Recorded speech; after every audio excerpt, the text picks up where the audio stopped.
Entre potes, on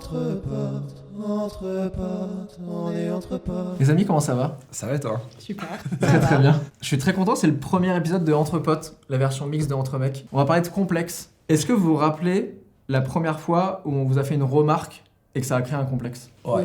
Mais c'était sur un truc hyper random en fait. J'étais à l'école et j'ai posé une question à la prof et après donc je suis sortie de la classe et il y a un gars qui m'a interpellé qui m'a dit quand t'as parlé à la prof, j'ai cru que c'était un mec qui parlait et mon premier complexe était sur ma voix. Alors que c'est ridicule maintenant que j'y pense des années plus tard, je me dis on s'en fout complet. Et après, t'osais plus parler? Ou tu t'en foutais? Je changeais un peu ma voix, j'avais tendance à parler un peu plus comme ça, alors que c'est super bizarre. C'est plus chiant limite. Ouais, c'est plus chiant, c'est plus agaçant, et en plus, on sentait bien que j'avais une voix fake, du coup, quand je parlais comme ça, ouais. Moi, c'est lointain, c'était la sage-femme, elle a fait, mais il est horrible. Je me rappelle. Ouais, ça commence tôt. Non, moi c'était pareil, hein, c'est l'école en général. Ouais. Et je crois que les vrais complexes à l'époque, ils ont commencé parce que j'étais plus petit que les autres. J'ai une croissance tardive. Ouais, c'était à l'époque du fin de collège, début lycée, je crois, que on me faisait grave remarquer que j'étais petit et que j'avais pas de poils, j'avais une tête d'enfant, etc. Et que j'étais au milieu de jeunes hommes, tu vois. Et c'est là que j'ai vraiment commencé à développer des complexes, alors que toute la période un peu début collège, etc., tu es à 10 000 km de ça, tu vois, tu t'en fous, tu vois. Et puis en plus, il y a la période collège où les filles grandissent plus vite que nous, ouais. et où du coup en fait ça crée un écart de ouf, de fou quoi. Et moi pareil, moi j'ai eu un traitement hormonal parce que j'avais un retard de croissance. Okay. Et donc pareil, j'ai eu ce truc là aussi il y a eu le début du collège, c'était le truc je faisais 3 têtes de moins que les filles quoi. Ouais, c'est ça, ouais. Et puis du coup si tu veux tester un truc avec une fille, tu sais d'avance ça va être compliqué. Tester, il a dit. Ne serait-ce que essayer d'entreprendre quelque chose. Impossible. C'était le petit frère à la limite, tu vois, mais non, ça commence fin de collège, qu'en général, où ça commence à être très. Ça t'attaque, quoi, tu vois, sur le physique. Toi, Melika, tu te rappelles la première fois? Moi, je fois? pense que c'est ma mère qui m'a donné des complexes beaucoup plus tôt. Elle a trouvé que j'avais les oreilles décollées. Donc il fallait tout le temps mettre des bandeaux, de toute petite, hein, je parle genre 3, 4, 5 ans. Et donc en fait elle m'avait mis ça en tête. Maintenant je les adore mes oreilles. Je veux dire, je les ai pas recollées, elles sont toujours un peu flottantes. Mais mon petit frère qui est né après moi, 2 ans après, a les mêmes oreilles que moi.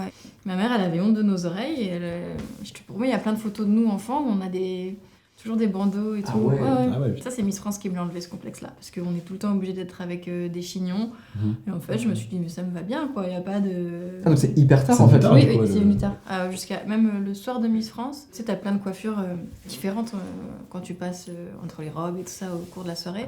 Et moi, tout le monde savait que. On est 30 candidates, hein, mais ils savaient que j'aimais pas mes oreilles. Et genre, ils avaient accepté de me les cacher dans les coiffures. Et donc c'est venu après, ou quand t'es élu, là, t'as plus le choix de trop de... Parce que quand on est 12, en gros, l'attention n'est pas sur toi, mais quand tu dois correspondre à quelque chose de bien précis, après c'est différent. Et ça m'a vraiment décomplexé pour le coup, ça. Après, j'avoue, quand tu vois les photos de moi petite, elles étaient vraiment décollées, tu vois, donc... Oui, mais chez un enfant, ça c'est se normal, forme, bien sûr. Ouais, bien sûr. Moi quand j'étais gamin pareil, hein. Tu sais, genre je pense que les oreilles elles faisaient la même taille qu'aujourd'hui, mais ma tête était beaucoup plus petite. Je fais waouh quand même. Mais surtout c'est ce qui continue de grandir les oreilles, non? Tout au long de notre vie. Le nez, les oreilles. Les oreilles ça grandit tout le temps. Pas dans la merde. On est dans la... On n'est pas sorti de l'auberge. Mais le nez par exemple, tu vois, moi je me rappelle, je t'avais envoyé un message en te disant en fait je me suis rendu compte de l'impact des rôles modèles où en fait moi j'ai beaucoup complexé sur mon nez parce que pareil on me faisait remarquer que j'avais un grand nez, etc. Et du coup j'avais appelé Sinchil en mode mec je viens de réaliser un truc, vraiment je l'ai réalisé, je t'ai appelé direct. C'était un peu tard, hein, presque minuit je crois. Oui, je pense que j'ai réalisé un truc. C'est quoi? Qu'est-ce qu'il a Mon nez. En fait ça va. Et en fait je me suis rendu compte à quel point j'étais heureux de voir d'autres mecs avec des grands nez réussir. J'avais presque une espèce de fierté de dire il y a des gens qui me ressemblent, qui réussissent. Mais surtout réussir et puis être un symbole de charisme ou de beau Complètement. gosse, tu vois, genre, tu fais putain mais en vrai même lui il a un nez de ouf et genre ça va, tu vois. Parce que moi c'était Jamie Bell, où en fait il y a beaucoup de gens qui m'ont envoyé, c'était Billy Elliot, qui est adulte maintenant, et où en fait il y a plein de gens qui m'envoient des photos de Jamie Bell en mode vous avez trop un air, etc. Et c'est vrai qu'il a il a les oreilles décollées, et il a un nez imposant quoi. Et je me suis dit ah ouais, donc en plus c'est un mec qui est considéré comme un mec beau gosse. Ok, trop cool, donc c'est possible quoi. De ouf. Et toi tu m'as dit que c'était Vincent Cassel. Ouais, moi j'ai eu ça avec Vincent Cassel. On a commencé à me dire quand j'ai commencé à avoir genre 18-19 ans, t'as des airs à Cassel et tout. Et pour moi, Cassel, ça a toujours été genre le gars. Quand on a commencé à me dire ça, je fais en fait, ça va de ouf. Parce que moi aussi, toute mon adolescence, le nez, même aujourd'hui, tu vois, mais aujourd'hui, on en rigole, tu vois, mais genre, ouais, ce truc de grand nez, Pinocchio, machin. Donc t'es en mode putain, mais ouais, bah tant pis, je suis moche du nez. Tu vois, tu me raisons, tu fais je suis pas très beau, mais en fait, on te dit ouais, tu ressembles à lui. Sauf que toi, tu le trouves grave frais, le mec, et tu fais bah, ça va de ouf, alors bah, c'est bon, tu vois. Ouais, les rôles modèles, c'est hyper important, hein, mais même du point de vue psychologique, etc. Tu vois, genre, des fois, tu te rends compte que tu réfléchis un peu comme une personne que t'as vu en interview, etc. Et tu te dis, mais en fait, ouais, tu vois, genre, ça aide beaucoup à évoluer, je trouve, de prendre en modèle des gens, genre. Toi, Aline, tu fais grave de sport. Ouais. Tu fais des stories où tu soulèves des trucs sur le canapé. Je l'ai déjà fait. C'est vrai. C'est pour ça que je dis ça. Est-ce que le sport, toi, ça a été plus pour accepter des complexes ou en fait ça n'avait rien à voir ? C'était pas pour un complexe, mais j'avais quand même un petit objectif au départ. J'étais partie avec l'idée d'affiner mon tour de taille parce que j'avais des rôles modèles, genre Alexis Rennes ou des mannequins qui sont hyper grandes, filiformes et très minces. Mais du coup, comme elles sont grandes, forcément, il y a peut-être plus de place pour les organes ailleurs. Étant petite, pour moi, c'est pas forcément possible. Donc, c'était mon premier objectif. Et ce qui est marrant, c'est que du coup, j'ai pris grave confiance en moi avec le sport. Sauf que si je regarde ma progression, je n'ai jamais été plus bas que mon point de départ en termes de tour de taille. Donc mon objectif premier, je l'ai jamais atteint. Ouais. J'ai même pris du tour de taille parce que forcément, il y a des muscles qui se forment et donc ça prend plus de place. Mais donc mon objectif premier, je l'ai jamais atteint. Et pourtant, faire du sport, ça m'a... Et t'es très bien comme ça. Je suis très bien, je suis super contente maintenant. Mais le sport m'a grave fait prendre confiance en moi. Mais parce qu'aussi, il y a le côté performance, en fait, comme je peux faire des choses dont je suis fière de moi, ça alimente un peu le système de la fierté. En fait, je me dis, waouh, putain, j'ai soulevé ça, c'est hyper lourd, j'ai progressé par rapport à la semaine dernière. Donc, factuellement, sur les chiffres, je progresse, donc c'est que tout va bien, je vais dans le bon sens. Ouais, grave. Et du coup, par contre, au contraire, si je fais une mauvaise séance, que je me suis blessée, que je soulève un peu moins bien, là, je vais me sentir beaucoup plus mal dans ma peau jusqu'à la prochaine séance réussie. Donc maintenant, mon rapport au corps est beaucoup plus lié à ma performance et à ce que je m'entraîne bien. Ça t'impacte vraiment sur ton... Complètement. En bien et en mal. Mais... Ouais, carrément. Vraiment, la façon dont je me vois dans le miroir dépend complètement de ma dernière séance en date. Toi, tu t'es grave mis au sport aussi Ouais, mais en fait, moi, j'ai toujours été assez sportif, depuis que je suis jeune, genre. Et en fait, je pense que ça a beaucoup joué au fait que j'ai grandi tard. C'est parce que j'ai beaucoup fait toujours très tout en intensif. Et arrivé 14-15 ans, j'ai commencé un peu à ralentir le sport. Et là, j'ai commencé un peu à prendre un peu plus à grandir et tout. Quand j'ai vers 17 ans, 18 ans, j'ai commencé la boxe. Et j'en ai fait pendant presque 6-7 ans, tu vois. Ok. Et donc le sport, moi, ça m'a toujours... pendant longtemps, moi aussi, c'était une manière de... Genre vraiment de me sentir bien et de m'aider. Parce que comme je sortais de pas mal de complexes physiques où je me trouvais petit, je me trouvais pas musclé, je me trouvais machin.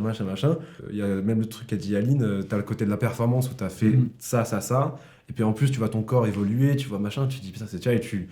Ouais, t'as une sorte de... Tu vois, t'es en train de prendre des XP, tu vois. Et du coup, ça m'a fait du bien de ouf pendant très très longtemps.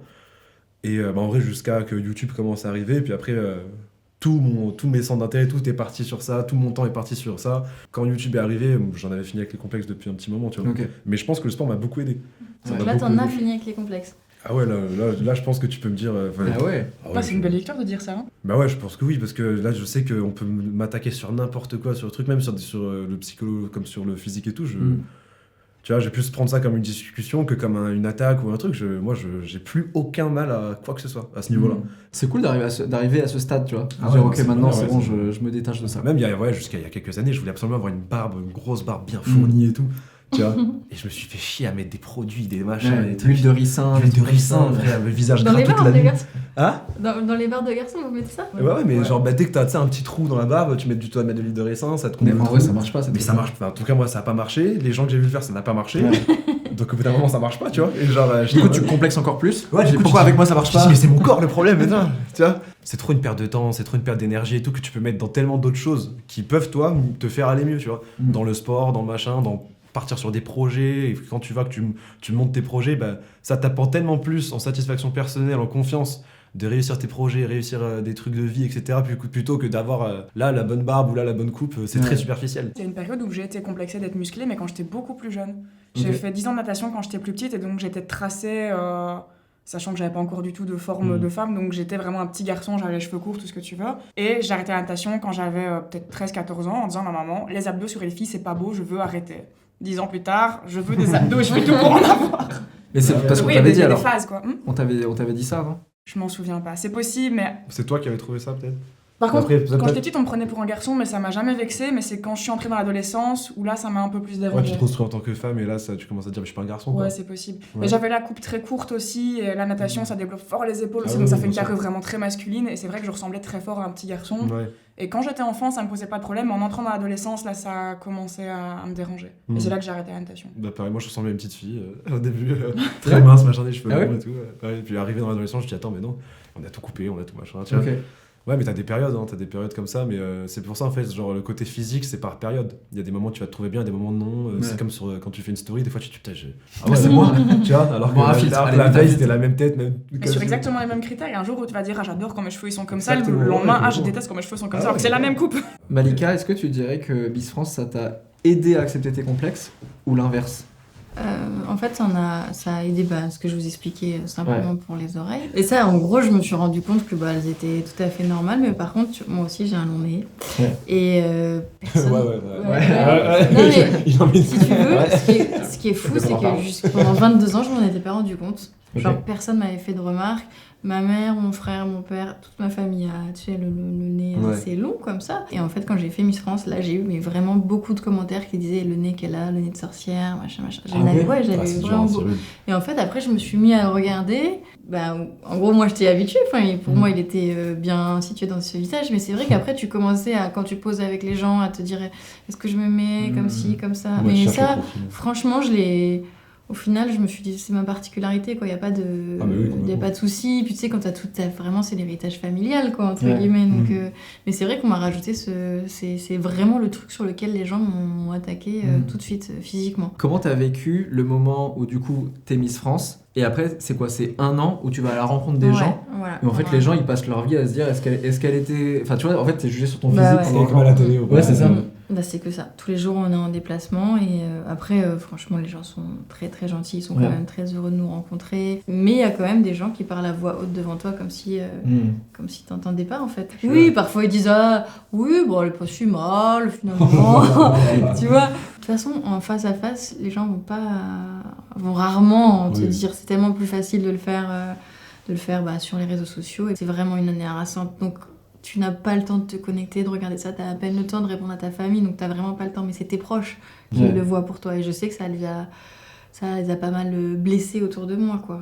Mais ça, après l'année où c'était fini, par contre, j'ai eu le temps de le relire. C'est moi, j'ai une grosse année de dépression.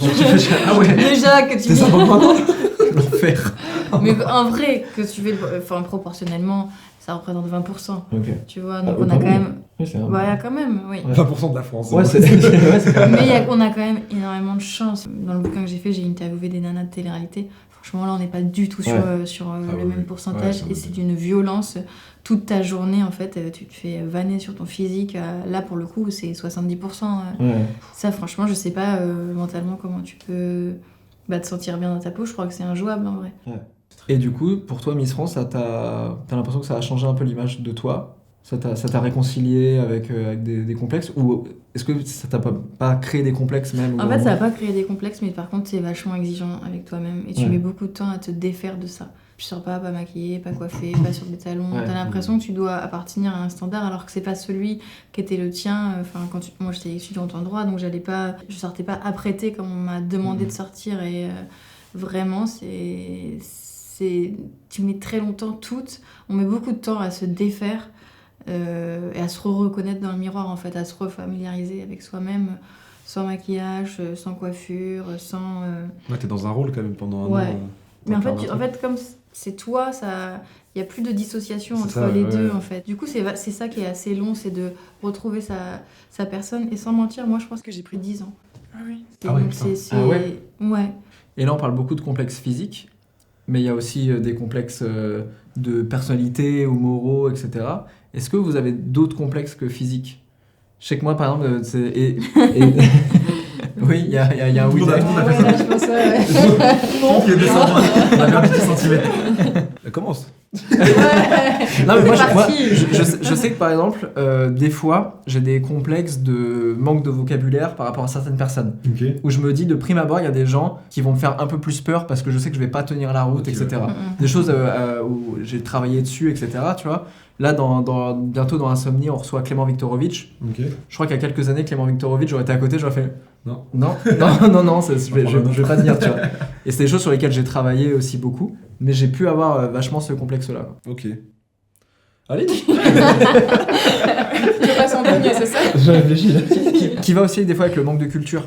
Je sais que, par exemple, mon père, c'est un mec qui est hyper cultivé. Genre, tu sais, tu regardes le ciel, il fait ouais, ça c'est la constellation. Il connaît tout, tu sais. Je suis un doigt, on regardait à chaque fois tous les jeux télé, et en fait, qui veut gagner des millions, il a gagné le million 28 fois. Tu vois, c'est vraiment si lui il y va, c'est bon. Ouais, et du coup, j'ai eu un peu un complexe par rapport à mon père, je pense, de me dire, je suis vraiment pas aussi cultivé que lui, quoi. Et maintenant, tu sais, je regarde des jeux à la télé, je suis en mode. Duo carré ou cash, duo direct, et je fais non, j'ai pas la réponse et tout. Et j'ai encore un peu ce truc là d'avoir l'impression de manquer de culture parfois. Quoi. Je vois. Allez, ok, je pas, ok. Je m'en détache petit à petit, mais c'est vraiment loin d'être un chapitre qui est clos. Mais moi, c'est plutôt sur mon introversion. Je suis très introvertie et ça m'arrivait tellement de fois quand j'arrivais à un nouvel endroit, dans une nouvelle école, de nouvelles études ou quoi, de me dire cette année, c'est la bonne année, je vais parler à tout le monde, je vais être pote avec tout le monde. Et à chaque fois, j'arrive le premier jour et. Donc à chaque fois je me racontais des histoires en me disant cette fois-ci ça va être différent, je vais être la pote de tout le monde et tout. Au final j'étais quand même la meuf bizarre qui traînait que avec les gens bizarres. Mais du coup c'était toujours mes potes et ça se passait super bien avec ces gens-là. Et donc j'ai toujours été dans les groupes de gens bizarres. Et je pense aussi qu'avec Internet et le fait d'apprendre de plus en plus à parler, à m'exprimer devant une caméra, devant des gens, ça aide, mais il y a encore beaucoup de chemin. Donc ouais, moi ça a été beaucoup sur mon introversion et sur le mais pourquoi tout le monde ils ont plein de potes et moi j'en ai peut-être 5 et peut-être quelque chose qui va pas, pourquoi je suis avec les gens bizarres alors qu'au final c'est les gens bizarres avec lesquels je m'entendais le mieux. Donc je pense que j'avais l'impression que pour être la meuf cool, il faut avoir plein d'amis et parler avec tout le monde et s'entendre bien avec tout le monde alors que pas forcément. Moi, c'était plus sur le côté influençable. Genre de me laisser influencer par des gens. Et en fait, pendant longtemps, comme... en général, de toute façon, quand ça part d'un manque de confiance en soi et tout, pour rentrer dans un groupe ou pour être pote avec telle ou telle personne, pour être bien et tout, il faut faire comme la personne veut ou comme la personne aurait fait ou comme la personne fait. Et je me suis laissé embarquer dans des trucs que je sais personnellement que moi, j'aurais pas voulu faire. Ça part avec le temps. Mais si tu mets le point dessus et si t'arrêtes de te voiler la face par rapport à ça, tu vois. Parce que pendant longtemps, t'avais mes parents, mes proches, tout qui me disaient mais faut que t'arrêtes d'être influençable comme ça et tout, tu fais des conneries, tu fais machin. Et moi je disais mais je suis pas influençable, c'est moi qui veux le faire, hein. Tu vois, j'ai voulu moi aussi, tu vois. Et du coup pendant longtemps tu te voiles la face par rapport à ça parce que tu dis non mais en fait c'est juste ce côté un peu d'avoir une force de caractère, tu vois. Et ça pendant longtemps ça m'a beaucoup complexé parce que je savais que j'avais pas le truc de dire là non. Et à un moment je me suis dit en fait si c'est comme ça tout le temps parce que si il y a encore des trucs physiques, des fois tu peux passer outre quand tu commences à grandir, etc. Mais des trucs comme ça, si toi tu mets pas le point dessus et que tu l'assumes pas une bonne fois pour toutes, parce que pour passer au-dessus, il faut d'abord l'assumer, il faut reconnaître que t'es comme ça, tu vois. Ça peut durer des années et tu peux être un papa comme ça et tu vois et après tu te fais influencer sur l'éducation de tes enfants, sur machin, sur plein de trucs, tu vois. Et à 50 balais, tu te réveilles, tu fais mais qu'est-ce que j'ai fait de ma vie, c'était pas ça que je voulais faire du tout. Tous les choix de vie, c'est pas ça que je voulais faire. Et je pense que ça m'a beaucoup aidé après dans la vie parce que tu te rends compte que tu peux te faire influencer par des gens, genre toi, tu peux m'influencer directement, mais tu peux te faire influencer par des trucs de société. Et ça pendant un long moment, je savais que j'étais bloqué un peu dans ce genre de truc, tu vois. Et c'était quoi le déclic ? Le déclic, je pense que ça a été une période, genre quand on a commencé à quitter le lycée, tout le monde a commencé à partir dans les études supérieures. Moi, j'ai pas fait d'études, tu vois, donc j'ai commencé déjà à sentir un petit fossé. Et quand j'ai commencé à sentir en fait que si j'allais pas là où les gens vont, j'allais me retrouver tout seul. Et que ces gens-là, ils allaient pas être là pour moi quand j'étais livreur pour Amazon, par exemple. Tu vois. Et ils étaient pas là à me dire alors ça se passe comment et tout. Par contre, eux, ils étaient tous ensemble dans leur fac, tout machin. Et j'ai commencé à me dire, mais en fait, ils s'en foutent complètement. Genre, ils sont juste entre eux. Et si tu les suis pas, tu te dégages, quoi, tu vois. Et ça m'a fait beaucoup de mal à cette époque-là. C'est des gens à qui moi j'ai vraiment donné ma confiance, mon amour, tout. Et ça m'a beaucoup touché. J'étais en mode putain, mais les bâtards, quoi. Genre, je fais pas comme eux, donc je suis en train de me faire ghoster complètement, tu vois. Et ça m'a fait tellement mal pendant un moment. Après, j'ai eu une grosse période où j'étais très seul et tout dans ma vie. Et je me suis dit, attends, mais je peux pas rester comme ça. Genre, c'est bon. J'ai eu beaucoup plus de mal à me sortir de ça que du côté physique, mener les machins, tu vois, genre. Est-ce que ça t'a fait complexer de pas faire d'études ? Moi à la base non, parce que genre c'est pas, moi ça va au-delà de juste j'ai pas fait d'études, c'est juste que j'aime pas, profondément pas les études. Parce qu'il y a un petit truc de réussite, tu vois. Exactement, mais justement ça par contre les gens, mon entourage, mis à part mes parents et mes très proches, tout le monde m'a fait comprendre que mais tu vas aller nulle part dans tous les cas. Et d'un côté et pendant un moment, genre ils justifiaient ça par le fait que je faisais que des petits boulots. Regarde, là t'es livreur, il y a un mois t'étais livreur, là maintenant tu fais de la manutention, là maintenant tu fais du service, là maintenant tu fais du nettoyage. tu vas où comme ça? Et je leur disais, mais je sais pas où je vais, mais 2 secondes, quoi. Tu vois, genre. Et ça, en fait, c'est les gens qui me l'ont mis, tu vois, parce que moi, là-bas, j'étais hyper à l'aise avec l'idée d'arrêter, j'attendais que ça d'arrêter. Et le seul truc que j'ai voulu faire un peu professionnellement, c'était pompier. J'ai passé les tests, etc. et tout, j'avais eu des très très bons résultats physiques et tout. Mais pareil, en fait, je me suis fait allumer par l'ensemble des pompiers qui font l'entretien, ils étaient genre 12. Et ils voient que j'ai pas fait d'études et que j'ai arrêté direct après le lycée et tout, et ils me disent, mais du coup, tu veux faire quoi après? Et je dis, je sais pas, je suis un peu jeune et tout. Moi, je pense que j'aimerais être pompier. C'est pour ça que je teste d'abord chez les volontaires, etc. Je fais les tests et tout pour voir si j'aime bien. Et là, je commençais à avoir du pur jugement en mode non, mais chez nous, on veut pas des mecs qui savent pas ce qu'ils veulent. Hein. Et je fais, non, mais c'est pas que je sais pas ce que je veux, c'est que je veux être sûr de machin et tout. Oui, mais du coup, quoi, je veux dire, si là, les volontaires, c'est non. Vous faites ça par dépit. J'étais en mode, j'essaie de leur faire comprendre que non. Et en fait, ils ramenaient tout aux études. Ok, mais pourquoi pas faire une fac en attendant, machin? Mais parce que j'aime pas. Oui, mais si vous aimez pas, vous faites pas, quoi. Et moi, j'étais en mode, bah oui. C'est la base. Tu vois? Et moi, ce jour-là, j'ai craqué. Ouais. J'ai dit, vous êtes là, vous avez tous 50, 60 ans, vous avez fait votre vie, vous avez tout fait, etc. Vous êtes sûrement rentré chez les pompiers à mon âge, et vous vous permettez de me chier dessus à moi, comme ça. Et je suis parti, j'ai fait, c'est bon, laissez tomber. Et depuis ce jour-là, je me dis, professionnellement, je suis mort. Je suis fini. Là, c'était la dernière petite truc que je voulais faire. C'est vraiment le moment où tu sors tout en mode sûr de toi, tu te retournes, tu fais. Exactement. Qu'est-ce que je vais faire de ma vie Après, je fais, vas-y, pouf. Non. Pardon. Toi, Malika, t'as des complexes autres que physiques? Moi, je pense que j'ai jamais eu trop confiance. J'avais jamais trop l'impression de valoir quelque chose, mais dans sa globalité, en fait. D'être intéressante, ouais. De dire je suis jamais vraiment à ma place. Un truc que Miss France a amplifié en plus, parce que du coup, t'as accès à des choses, mais si t'avais pas fait ça, t'aurais peut-être pas accès. Mais après, la seule solution quand c'est comme ça, c'est de beaucoup travailler. Ouais. Voilà, s'il y a que ça qui compense. T'as eu l'impression de redoubler d'efforts dans le travail? Ouais, parfois des efforts de discrétion aussi pour me faire oublier dans des rédactions. Et ça a marché, hein, parce que je suis de nature super timide. Donc, mais là, c'est des choses dont je me libère, mais avec le temps, quoi. Je t'ai pas influençable, sinon.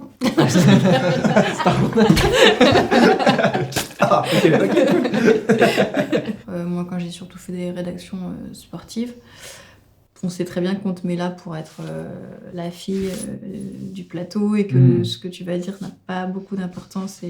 Sur des plateaux télé, tu t'es déjà senti un peu potiche, voilà ton rôle. En rédaction de sport, ouais. Et j'osais pas trop m'imposer au début parce que c'est toujours le même truc. Je me dis, j'ai de la chance d'être là. Mais sur la fin, il y avait même une émission où j'avais dit la dernière demi-heure, je souhaite ne plus être en plateau parce que... Alors que tu vois, normalement t'as soif de visibilité. Ouais. Et je disais non, là moi je sens que je me ridiculise un peu plus qu'autre chose. Donc, Pour conclure, si vous deviez donner un conseil à votre vous de 15 ans sur les complexes, ce serait quoi? Avec le recul que vous avez aujourd'hui? Fais exactement comme ce que tu as fait. En fait, quand j'étais ado, j'avais un look complètement atypique. J'étais un clown, vraiment. Ouais. J'avais des bas de toutes les couleurs, une chaussure bleue, une chaussure verte, des dreadlocks de toutes les couleurs et tout. Et donc, en fait, toutes les critiques sur moi étaient dirigées sur mon look. Sauf que comme les vêtements, je les ai mis ce matin. Donc, si je les ai mis, c'est que je les aime bien et que je suis au courant. Donc, en fait, ça m'a vraiment blindée. J'ai reçu aucune critique sur mon physique pendant toute mon adolescence. Et je pense que ça... c'est surtout par rapport aux remarques qu'on nous fait qu'on crée des complexes. D'ailleurs, mon premier complexe, c'était sur ma voix par rapport à une remarque. Parce que c'est la seule chose qui m'a atteinte, parce qu'en fait, vraiment, je n'ai pas le souvenir d'une seule critique sur mon physique quand j'étais ado, grâce à ce super look absolument fantasmagorique. Donc, à moi-même de 15 ans, je dirais continue ce look. Tout le monde te dit de l'arrêter, mais garde-le, c'est une armure. Donc voilà. Moi, je pense que, pareil, je me dirais, juste te prends un peu moins la tête. Mais vas-y, va où tu veux aller, continue.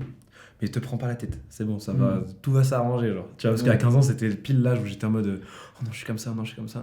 C'est vrai que c'est un âge où t'as l'impression que l'entièreté de ta vie va être ça. Ouais, et où tu vois pas le bout du tunnel, et où t'as l'impression que l'entièreté de tes problèmes, ça va rester ce truc-là. L'école, c'est toute ta vie, y a rien d'autre en dehors, y a pas de suite. C'est ça. Et moi, je savais depuis toujours que je voulais faire dans la vidéo et surtout YouTube, parce que quand j'avais 15 ans, YouTube, ça commençait déjà à être très très bien. Un jour, j'avais dit à mon conseiller d'orientation, il me dit tu veux faire quoi plus tard et tout machin, idéalement, genre dis-moi ton métier et tout. Je dis youtubeur. Et genre, il fait. Youtubeur. Ouais, non, on peut regarder les écoles d'audiovisuel, machin. Et 2 ans plus tard, je tombe dans la classe de sa fille, qui me dit, il est rentré le soir, il a dit, vous savez pas quoi? Il y a un élève, il m'a dit, il veut être youtubeur. Exclamation là d'abord. Le nulos. C'est ça, et ça, c'est quand j'avais 15 ans, tu vois. Okay. Donc, je dirais juste, vas-y, continue la même chose, juste prends-toi un peu moins la tête. Et ça va aller nickel. Ceux qui ont 15 ans aujourd'hui, ils auront 25 ans dans 2 jours, quoi. Genre, ça passe à une vitesse. Je suis pas sûr du calcul, mais je pense. Ouais, sur le. Faut voir, après, j'ai pas fait des films. Non, bien sûr. Attention, mais. j'aime pas trop cette question parce que j'ai l'impression que ça voudrait dire. Pose une autre question. Moi, j'aime pas l'interview, en fait. J'aime pas la vidéo. J'aime pas cette table. Ah ouais. C'est vrai que c'est compliqué. Je trouve que ça voudrait dire reconnaître qu'on a. Ça veut dire avoir des regrets, tu vois, et je trouve que c'est dommage, en fait. En fait, faut avoir foi en la vie, quoi. Elle va nous mener là où on doit être, comme on doit être, et même s'il y a des moments difficiles et tout ça, chacun son cheminement, chacun son histoire, et ça fait ce qu'on est aujourd'hui. Donc, en gros, je dirais, ça va aller, Malika. Tranquille, la Malika d'il y a 15 ans, elle posait plein de questions, mais ça va aller, quoi. C'est toujours compliqué de donner un conseil à son soi de 15 ans. Moi, je me prenais Tu vois beaucoup cette la tête. question Ouais, c'est vrai que c'est très compliqué. Je la pose. Alors, maintenant, tu fais quoi? Il faut répondre.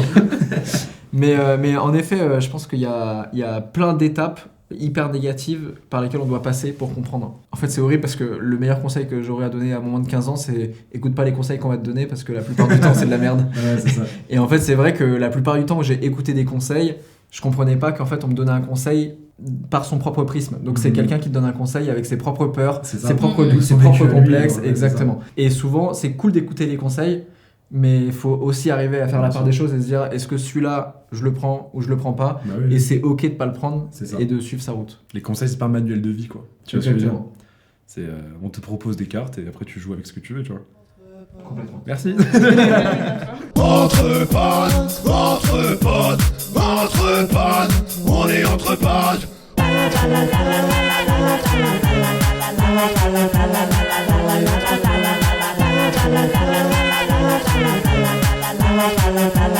On est entre potes.